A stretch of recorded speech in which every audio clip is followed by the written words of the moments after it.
பிரியமானவர்களே, ஆண்டவராகிய இயேசு கிறிஸ்துவின் நாமத்தினாலே உங்கள் யாவரையும் அன்போடு கூட நான் வாழ்த்துகிறேன். ஆண்டவர் கிருபையாய் நமக்கு கொடுத்த இந்த புதிய நாளுக்காக முதலாவது நாம் ஆண்டவருக்கு நன்றி சொல்லுவோம். சர்வ வல்ல தேவனிவர், சாந்தமும் தாழ்மை உள்ளவராம், எந்நாளுமே எந்தனையே தாங்கிடும் வல்லவராம், நம்பிடுவேன் என்றென்றுமாய் எந்தன் இயேசுவை. எந்தன் இயேசு வல்லவர், என்றும் நடத்துவார். பேரின்பம் அவரென் தஞ்சமே, அனுதினம் அன்பருடன் இணைந்து செல்லுவே. இந்த நாளுக்கு அந்த ஆண்டவர் கொடுக்கிற ஒரு வார்த்தை, சங்கீதங்களின் புஸ்தகம் 37 அதிகாரம் 11வது வசனம். சங்கீதம் 37:11. சாந்த குணமுள்ளவர்கள் பூமியை சுதந்திரித்து மிகுந்த சமாதானத்தினால் மன மகிழ்ச்சியாய் இருப்பார்கள். இந்த காலை வேளையில் ஆண்டுடைய வார்த்தை சொல்லுகிறது, சாந்த குணமுள்ளவர்கள் பூமியை சுதந்திரிப்பார்கள். அவர்கள் மிகுந்த சமாதானத்தினால் மன மகிழ்ச்சியாய் இருப்பார்கள். இந்த காலை வேளையில நம்முடைய வாழ்க்கையில சாந்த குணம் இருக்கும் பொழுது நாம் எளிதாக அநேக ஆசீர்வாதங்களை சுதந்திரித்துக் கொள்வோம். அது மாத்திரமல்ல, அவர்கள் மிகுந்த சமாதானத்தினாலே மன மகிழ்ச்சியாய் இருப்பார்கள் என்று இங்கே ஆண்டவருடைய வார்த்தை சொல்லுகிறது. சாந்த குணம் நம்முடைய வாழ்க்கையில் இருக்கும் பொழுது மிகுந்த சமாதானத்தை நாம் சுதந்திரித்துக் கொள்ளுகிறோம். எப்பொழுதும் மன மகிழ்ச்சியாய் இருப்போம். ஆகவே இந்த காலை வேளையில சாந்த குணத்தை ஆண்டவரிடத்தில் கேட்போம். அந்த சாந்த குணத்தை நாம் பெற்றுக்கொள்ளுவோம். சாந்த குணமுள்ளவர்களாய் இருக்கும் பொழுது நிச்சயமாகவே நாம் அநேக ஆசீர்வாதங்களை சுதந்திரித்துக் கொள்ளுவோம்.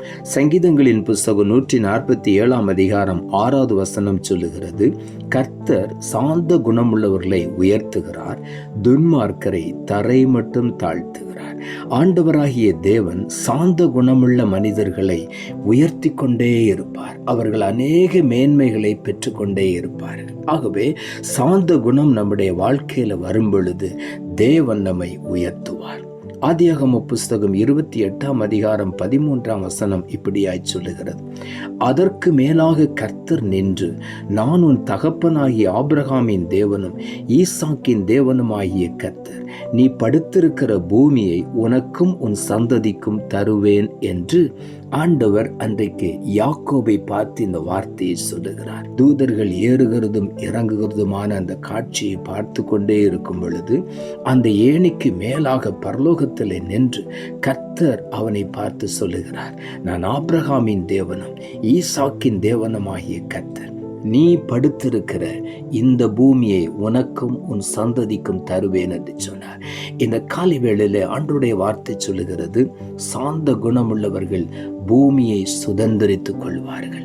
ஆண்டவர் நாம் இருக்கிற இடங்களை நமக்கு சுதந்திரமாய் தருவேன் என்று சொல்லுகிறார். ஆகவே இந்த காலை வேளையில ஆண்டவரிடத்தில் கேட்போம், ஆண்டவரே சாந்தமும் அமைதலும் உள்ள குணத்தை எனக்கு தாரும் என்று சொல்லி. ஆண்டவராக இயேசு சொல்லும் பொழுது, வருத்தப்பட்டு பாரம் சுமக்கிற எல்லாரும் என்னிடத்துல வாருங்கள், நான் உங்களுக்கு இளைப்பாறுதல் தருவேன் என்று சொன்ன ஆண்டவர் அடுத்த வசனத்திலே சொல்லுகிறார், என் நுகத்தை ஏற்றுக்கொண்டு என்னிடத்துல கற்றுக்கொள்ளுங்கள். அந்த நுகத்தை தான் ஆண்டவர் சொல்லுகிறார், சாந்தமும் அமைதலும் உள்ள ஆவியை நான் கொடுக்கிறேன் என்று சொல்லி. ஆகவே இந்த காலை வேளையில அந்த சாந்தமும் அமைதலும் உள்ள ஆவியை நாம் பெற்றுக்கொள்ளும் பொழுது நிச்சயமாகவே நம்மை உயர்ந்த இடங்களில் ஆண்டவர் உட்கார வைப்பார்.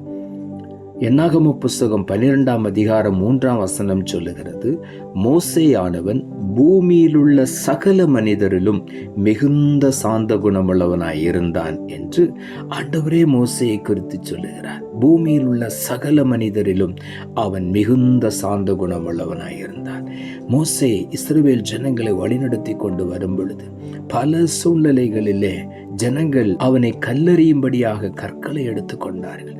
அப்பொழுதும் அமைதலாய் சாந்தமாய் அவர்களுக்கு பதில் உத்தரவு சொன்னான். அப்படி சாந்த குணத்தோடு அவன் நடந்து கொண்டான்.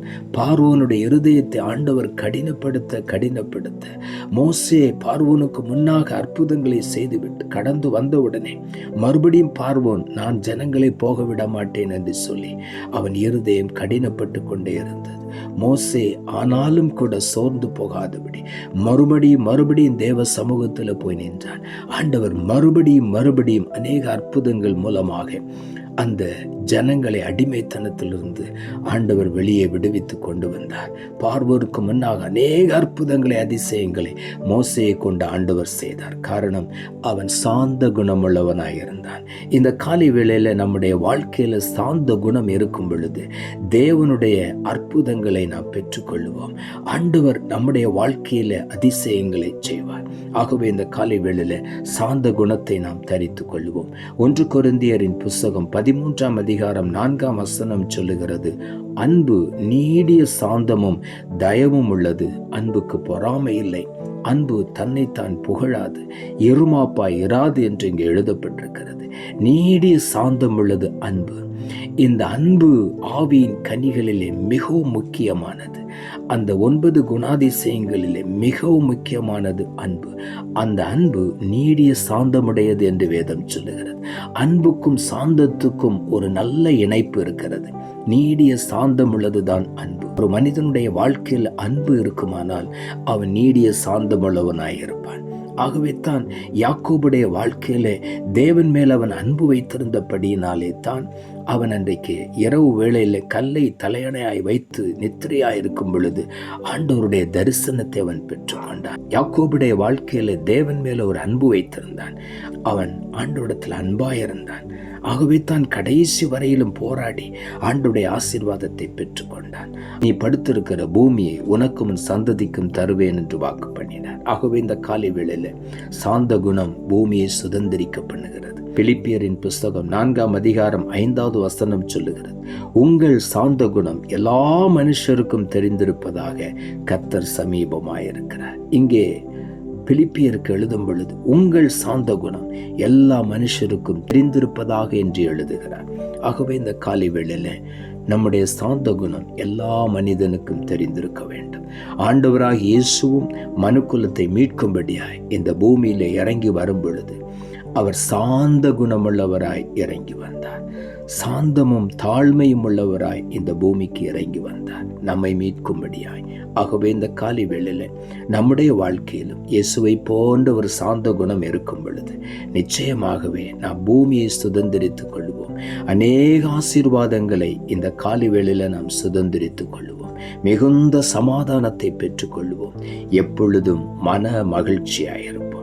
ஆகவே உள்ளத்தின் ஆழத்திலிருந்து ஆண்டவர் நமக்கு கொடுக்கிற இந்த சாந்த குணத்துக்காக ஆண்டவருக்கு நாம் நன்றி சொல்லுவோம். நாம் ஜெபிப்போம். அன்புள்ள ஆண்டவரை, கிருபையா நீர் கொடுத்த இந்த புதிய நாளுக்காய் மறுபடியும் உமக்கு நன்றி செலுத்துகிறோம். ஆண்டவர் கொடுத்த ஜீவனுள்ள வார்த்தைக்காக நன்றி. சாந்த குணமுள்ளவர்கள் பூமியை சுதந்திரித்து மிகுந்த சமாதானத்தினால் மன மகிழ்ச்சியாய் இருப்பார்கள் என்ற வார்த்தையை கொடுத்து வசனத்தை கேட்டுக்கொண்டிருக்கிற ஒவ்வொருடைய வாழ்க்கையில ஒவ்வொருவரும் ஆண்டவர் கொடுக்கிற இந்த சாந்த குணத்தை பெற்றுக்கொண்டு சமாதானத்தோடு கூட மன மகிழ்ச்சியாயிருக்க நீர் உதவி செய்யணும். அப்படி செய்கிறபடினாலும் உமக்கு நன்றி. இயேசுவின் நாமத்தில் ஜெபிக்கிற நல்ல பிதாவே, ஆமென்.